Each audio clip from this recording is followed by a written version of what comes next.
PRINCIPLE, PRINCIPAL ரெண்டும் அந்த கடைசி 3 லெட்டர்ஸ் தான் வித்தியாசப்படுது. ஒரே ப்ரொனன்சியேஷன், ரெண்டுமே பிரின்சிபிள் அப்படின்னு தான் சொல்லுவோம். இது எல்லிக்காக பிரின்சிபிள், அது ஏஎலுக்காக பல்னு சொல்ல மாட்டோம். ஆனால் யூஸ் பண்ணுற கான்டெக்ஸ்ட் வேற. இப்போ பிஎல்இ அப்படிங்கிறதுக்கு அர்த்தம் என்ன, அதை எந்த கான்டெக்ட்ல யூஸ் பண்ணுறோம்னு முதல்ல பார்ப்போம்.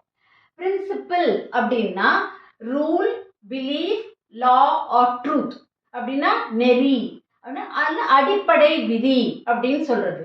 Honesty is the best principle, நேர்மை ஒரு முக்கியமான விதி அப்படின்னு சொல்லுவோம்.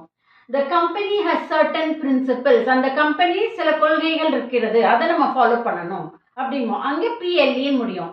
இப்போ பிஎல்இ அப்படின்னா ரூல், முக்கியமாக அதை ஞாபகம் வச்சுக்கோங்க.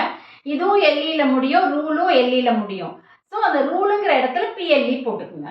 இப்போ பிஏஎல் பிரின்சிபிள் அப்படின்னா ஒரு மெயின் இல்லை ஹெட்டு இல்லை மணி சம்பந்தப்பட்டது, அதாவது முக்கியமானது இல்லை தலைவர் அப்படின்னு சொல்லுவோம்.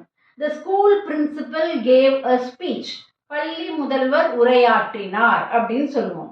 அப்புறம் அவன் வந்து she paid the principal of the loan அப்படின்னா அந்த ஒரு லோனோட முதன்மை தொகையை, பிரின்சிபல் ஆஃப் த லோன் முதன்மை தொகையை அவன் கட்டினாள் அப்படின்னு சொல்லுவோம்.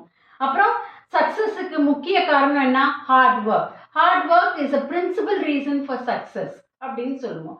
ஸோ இந்த பிஏஎல் அப்படிங்கும்போது அது எப்போ வரணுங்கிறது ஞாபகம் வச்சுக்கணும்னா, நீங்கள் வந்து அதுவும் முக்கியமாக ஒரு ஸ்கூல் பிரின்சிபலுக்கு லெட்டர் எழுதும்போது த பிரின்சிபல் இஸ் மை பேல், பிஏஎல்னா பேல்னு சொல்லுவோம், ஃப்ரெண்டுன்னு சொல்லுவோம். அப்போ பிரின்சிபல் அப்படிங்கும்போது ஏஎல் போட்டுக்குங்க, என்ன கரெக்டாக யூஸ் பண்ணுங்க.